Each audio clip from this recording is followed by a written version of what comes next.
What's up guys, this is Vanilla. Not the flavor, but just the sweet. Are you ready kids?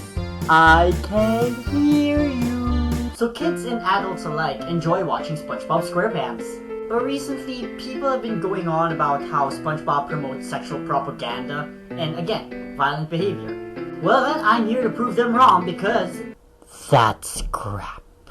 So, without further ado, here's the defense of Spongebob. First and foremost, let's define who Spongebob is. Unless you've been living under a rock for like 10 years. Spongebob reference right off the bat. Then you'll know that Spongebob SquarePants is the most popular show on Nickelodeon. The story revolves around Spongebob SquarePants, who lives in the pineapple under the sea. I'm so red and yellow and porous is he. If not ignorance would be something you wish.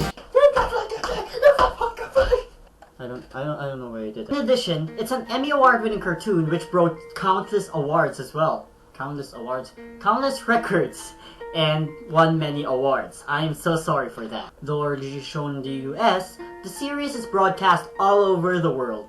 But despite all these achievements, focus on the family and other conservative groups label the show as homosexual propaganda. After the airing of the 2005 video showing SpongeBob and Patrick, which is meant to promote tolerance and diversity. Another major criticism of the show is its apparent flanderization of characters. If you don't know what flanderization is, it's the extreme emphasis on a single character trait, to a point where it makes a character's personality seem like a caricature of its original self. Well then, let's prove them wrong, shall we? First, let's go to SpongeBob's gender. The creators themselves said that SpongeBob doesn't have a gender. Well, it's true that SpongeBobs don't really have genders in real life. Well, I don't believe that he has neither or has all of them, because after looking at every episode of SpongeBob, I saw this. There, he's male! So, does that mean that he's homosexual? Not exactly. If you're observant, you'll see that despite being surrounded by many male characters, he has this female friend who's furry, close to him. But bad pun. And through hours of research, I saw that SpongeBob actually has a crush on Sandy Cheeks. What? In the 2002 official guidebook, SpongeBob SquarePants Survival Guide, SpongeBob accidentally hints out that he has a crush on Sandy. He tries to deny this, but upon realizing it, the damage has been done. Hey look, SpongeBob has a crush on a girl, that means he's homosexual. But still, feel free to write your SpongeBob fanfics anytime because I would like to read it.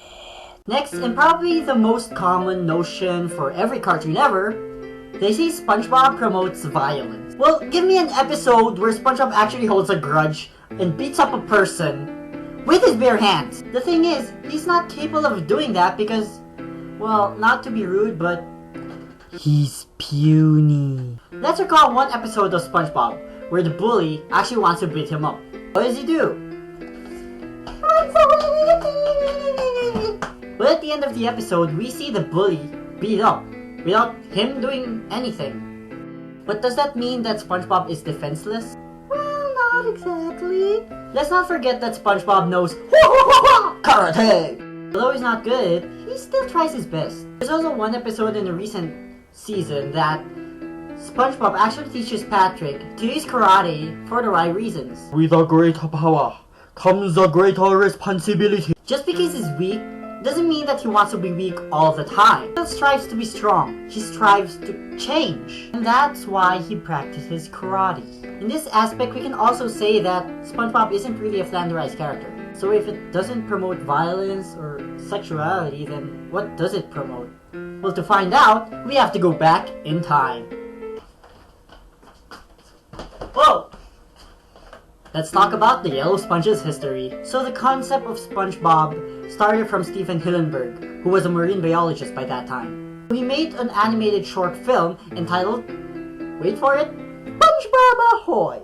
But this didn't really make it to TV because, well, the name SpongeBob was already taken as the name of a mop. Damn you mops! So what's my point? According to Hillenburg himself, he said that SpongeBob was a cartoon that would promote the preservation of marine life. You'll see these highlighted in season 1 to season 3. I don't know about the other seasons, but most of the seasons it's there. But this is very evident in the movie. The first movie, not the In the movie, we're introduced to a place called Shell City, a gift shop that sells dried up creatures.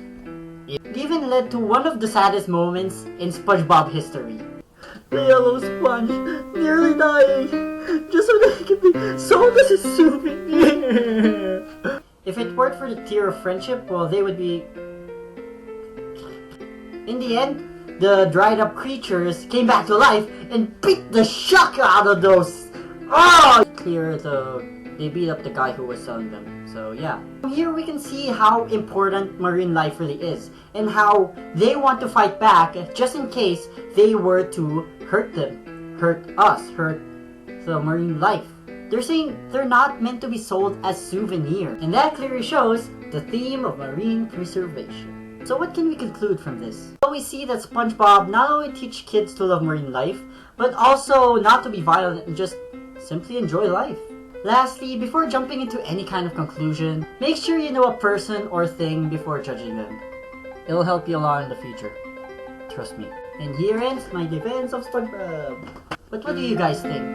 Does SpongeBob promote violent behavior or sexuality? Let me know in the comments below. Don't forget to like this video and please subscribe if you haven't subscribed already.